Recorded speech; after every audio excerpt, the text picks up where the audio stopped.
Hello नमस्कार, मैं दीपक और आप देख रहे हैं डीएसके टॉक्स। एक पिक्चर आई थी 1970 में, पिक्चर का नाम था गोपी। उसमें दिलीप कुमार के ऊपर एक गाना पिक्चराइज किया गया था, गाना गाया था महेंद्र कपूर ने।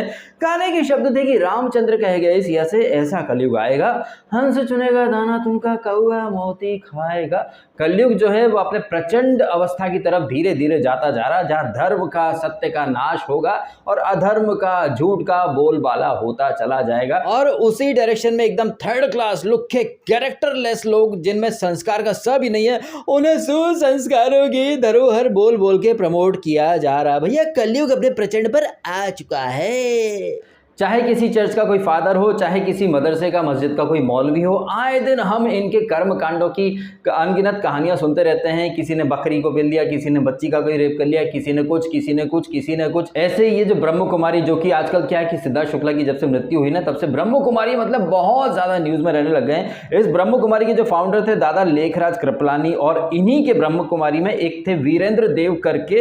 भैया वो तो इतने नेक्स्ट लेवल के ठगी थे कि सेक्स को सेवा की संज्ञा दे दी थी उन्होंने। तो ऐसी ब्रह्म कुमारी जिसमें वीरेंद्र देव दीक्षित जैसे लोग, जो मतलब सेक्स को सेवा, और वहां पे अनगिनत लड़कियों का शोषण होता रहता था। उस ब्रह्म कुमारी समाज ने, जो कि कहता कि 5000 साल का एक रोटेशन है, मतलब लाइफ जो है उसका सर्कल 5000 साल में कंप्लीट हो जाता है। पता नहीं ये लोग कहां से कौन सी रिसर्च करके आते हैं, जबकि यार हमारे यहाँ जो 4 युग हैं, सतयुग कहिए, त्रेता युग कहिए, द्वापर कहिए, कलयुग कहिए, मतलब सतयुग की तो जो एज है, जो इंसानी साल होते हैं, एक दिव्य वर्ष अलग चीज है। लेकिन जो हम लोग आमतौर पर जो साल मनाते हैं, या जो कैलेंडर होता है 365 दिनों का, तो उसके हिसाब से सतयुग अकेले की एज थी 17,28,000 साल, फिर त्रेता युग 12,96,000 साल, फिर द्वापर युग जिसमें कृष्ण अवतार हुआ 8,64,000, और कलयुग की एज जो है शास्त्रों के अनुसार 4,32,000। सो वो ब्रह्म कुमारी जो ये कहते हैं कि ये पूरा यूनिवर्स, ये पूरी दुनिया, ये पूरा कायनात जो है ये सिर्फ 5000 साल का ही है। हर 5000 साल में क्या है कि ये रोटेट होता रहता है, घूमता रहता है। जबकि अभी जो राम सेतु है, जिसके ऊपर काफी ज्यादा कंट्रोवर्सीज होती रही, कांग्रेस की सरकार ने तो भगवान राम के अस्तित्व को ही नकार दिया। जबकि उस राम सेतु और रामायण महाभारत के जितने सबूत हैं आए दिन हमें दिखते रहते हैं। नासा की टीम ने जब राम सेतु के बारे में डिटेल्स फाइंड आउट की, और अभी कुछ लेटेस्ट रिसर्च आई है अन्ना यूनिवर्सिटी से, मद्रास से, कि राम सेतु की जो एज है ना वो 18,400 साल पुराना है। Can you believe that? 18,400 साल पुराना तो अकेला राम सेतु है। यही नहीं, वो जो मिस्र के पिरामिड है वो भी तकरीबन 4,000-5,000 साल पुराने हैं। तो मतलब अब ये सब गलत हैं और ब्रह्म कुमारी सही है, जो कि कहते हैं कि सिर्फ 5,000 साल का ये साइकिल होता है, सर्कल होता है लाइफ का, जो कि बदलता रहता है। तो ये कहीं ना कहीं बहुत ही बचकानी सी बात लगती है मुझे। ये जो ब्रह्म कुमारी इसके जितने आश्रम है, शिविर है, बचपन में मैं भी बहुत जाया करता था, तो ऐसा नहीं कि मैंने कभी देखी नहीं है ये चीजें। ब्रह्म कुमारी जो व्हाइट कपड़ों में आए दिन हमें कहीं ना कहीं दिखते रहते हैं मेंबर्स बनाने के लिए। अब क्या है कि भैया सिद्धार्थ शुक्ला की जब से मृत्यु हुई है तब से तो ब्रह्म कुमारी की लॉटरी लग गई है। इतना ज्यादा प्रमोशन हो रहा है ब्रह्म कुमारी का। एंड ऐसे लोग जिन्होंने कभी ब्रह्म कुमारी का नाम तक नहीं सुना होगा, जबकि कभी देखा भी नहीं होगा, वो तमाम लोग दिन भर ब्रह्म कुमारी कर रहे हैं। और ऐसे में ब्रह्म कुमारी के एक इवेंट ने मेरा ध्यान अपनी तरफ खींच लिया। वो इवेंट था कि सुसंस्कारों की धरोहर भारत की बेटियां, और उस इवेंट का फेस थी फुद्दू फटरीना उर्फ हवस नाज। वो हवसनाज जिसने सिद्धार्थ डे, पारस छाबड़ा, सिद्धार्थ शुक्ला, कार्तिक आर्यन, गौतम गुलाटी, और अभी ईद के मौके पर बीच चौराहे पर अपने बाप की उम्र के सलमान खान के संग एकदम चुम्मा चाटी शुरू कर दी। ऐसी फुद्दू फटरीना जो न्यूज में बने रहने के लिए किसी भी हद तक जा सकती है, जिसने बिग बॉस के अंदर कई दफा मिडिल फिंगर दिखाई, कंबल में दंगल किए, यही नहीं बगैर शादी किए सिद्धार्थ शुक्ला के साथ उसके घर में रहना। भैया ये कौन से संस्कारों की श्रेणी में आता है? आप सुसंस्कार की बातें कर रहे हो और लेकर के आए हो एक ऐसी लड़की को जिसमें संस्कार है ही नहीं। वैसे ब्रह्म कुमारी का जो पास्ट रिकॉर्ड है, जैसे कि मैंने वो उनका कौन सा बाबा था, वीरेंद्र देव दीक्षित, जिसका मैंने नाम बताया, भैया ये संस्कार है कि दिन में 10-10 लड़कियों का रेप करना। यही नहीं, वो अकेला वीरेंद्र देव दीक्षित ही नहीं, ऐसे ब्रह्म कुमारी के बहुत सारे आश्रम है जहां पर सेक्सुअल असॉल्ट, एक्सप्लॉइटेशन और महिलाओं को बंधक बना करके रखना, ऐसे बहुत सारे छापामारी हो चुकी है, जहां पर ब्रह्म कुमारी के बहुत सारे लोगों को अरेस्ट भी किया गया है, आगरा में, नेपाल में, जहां जहां इनके सेंटर्स हैं। और फिर बाद में ये लोग अपना पल्ला झाड़ लेते कि नहीं भैया हमारे आश्रम का उससे कहीं कोई सरोकार संबंध नहीं है। जबकि ब्रह्म कुमारी क्या है ये साबित कर रहे हैं, सना उर्फ हवसनाज को अपना फेस बनाकर, एक ऐसी लड़की जिसमें सिवाय ठरक बुद्धि के कुछ और नहीं है, वो इन्हें सुसंस्कारों की धरोहर लग रही है। तो यही साबित हो रहा है कि ब्रह्म कुमारी कितने फेक हैं और कैसे समाज को वो प्रदूषित कर रहे हैं। कोई बहुत बड़ी बात नहीं है, कल को ब्रह्म कुमारी सनी लियोनी को अपना फेस बना दे और सुसंस्कारों की धरोहर, जिस तरह से मिडिल फिंगर दिखाने वाली सना, जिस तरह से चौराहे पर सलमान खान से लिपटने चिपटने वाली सना, वो सना जिसने बिग बॉस में कभी सिद्धार्थ डे, कभी पारस, कभी सिद्धार्थ शुक्ला और मेहमान बनकर आए हुए गौतम गुलाटी के ऊपर चुम्मों की बौछार करके रख दी। ये चीजें लोगों को संस्कार सुसंस्कार की धरोहर लग रही हैं। मैंने पिछला वीडियो डाला था तो बहुत सारे लोग आए थे सना के वकील की, भैया वो उसकी लाइफ वो कुछ भी करे, ऐसे मेरी लाइफ में कुछ भी बोलूं। जैसे उस हवस नाच को पूरा हक है बीच चौराहे पे नंगा नाच करने का, वैसे ही हमको भी हक है उस नंगा नाच को क्रिटिसाइज करने का, उसकी धज्जियां उड़ाने का। ये freedom of expression, freedom of speech जितनी उसको उतनी हमको भी है।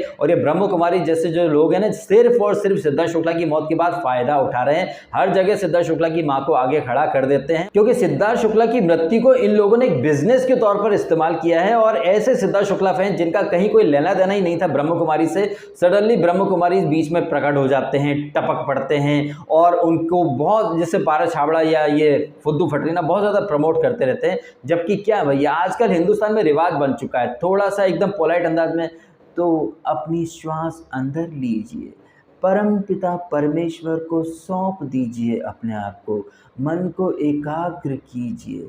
आप महसूस कर रहे हैं मैं परमेश्वर का पुत्र हूँ, मैं परमेश्वर में हूँ, परमेश्वर मुझ में है। इस तरह की 4 लाइनें बोल दो, आप बन गए गुरु और फिर शुरू कर दो लोगों को लूटना। तो ये धंधा है ना, बहुत ज़माने से चल रहा है भैया, और इस धंधे के ऊपर कई सारी फिल्में बन चुकी हैं। आश्रम जैसी वेब सीरीज़, क्या कर्मकांड होते हैं इन आश्रमों के अंदर आपको सबको पता है।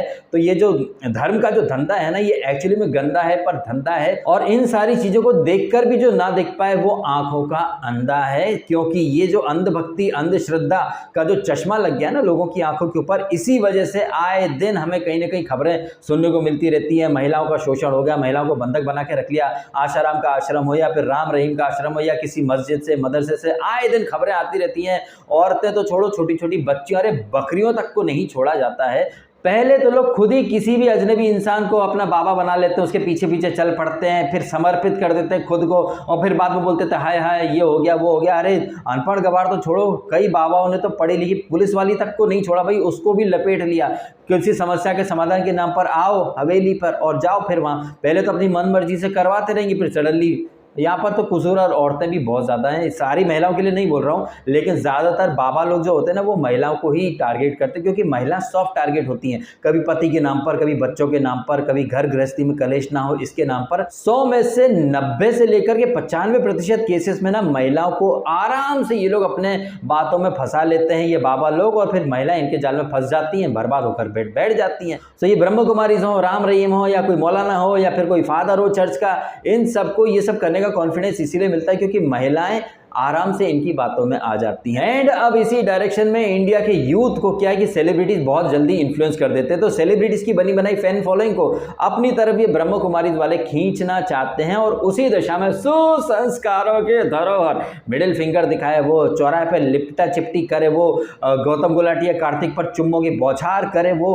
भैया ये कौन से संस्कार होते हैं? बगैर शादी किए किसी के घर में तुम रह रही हो, इसको तुम संस्कार बोलते हो? हाँ भाई, ब्रह्म कुमारी वाले इन चीजों को संस्कार बोल सकते हैं क्योंकि उनके आश्रम में सेक्सी सेवा है। ये सब देख करके कोई आश्चर्य नहीं होना चाहिए आने वाले कुछ सालों में ये ब्रह्म कुमारी वाले सनी लियोनी को अपना फेस बना दे के भैया हाँ लो फुद्दू फटरीना तो खैर एक छोटी सी आइटम थी, ये देखो भैया ये संस्कारों सुसंस्कारों की एकदम चलती फिरती इमारत सनी द लियोनी, जो अपने शारीरिक संरचना का अच्छे से प्रदर्शन करके आएगी। ऊपर वाले ने देखो शरीर में कहाँ कहाँ क्या क्या बना, क्या क्या करने से क्या क्या होता है, कैसी कैसी चीजें खाई जानी चाहिए, कैसी कैसी चीजें थूकी जानी चाहिए, ये सब आपको सनी लियोनी बता सकती हैं। कोई बहुत बड़ी बात नहीं, क्योंकि ब्रह्म कुमारी जैसे कि मैंने कहा ना कि ब्रह्म कुमारी में तो सेक्सी सेवा माना जाता था, तो वहां तो सनी लियोनी उन लोगों की भगवान बन जाएगी, वहां ठरक बुद्धि वाले उनके भक्तों की।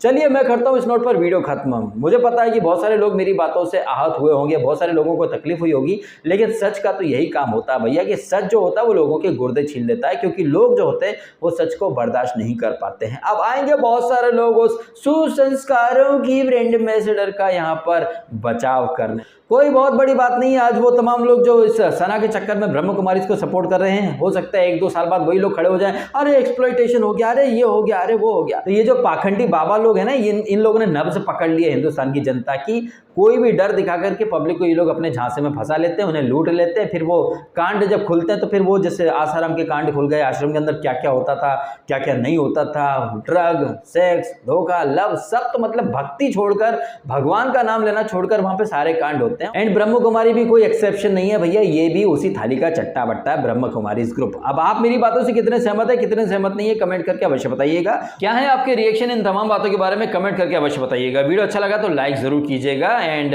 सब्सक्राइब करें डीएसके टॉक्स को यदि आपने नहीं किया तो। आपने समय निकाला, वीडियो देखा, आपका बहुत बहुत धन्यवाद। Thank you so much. Thank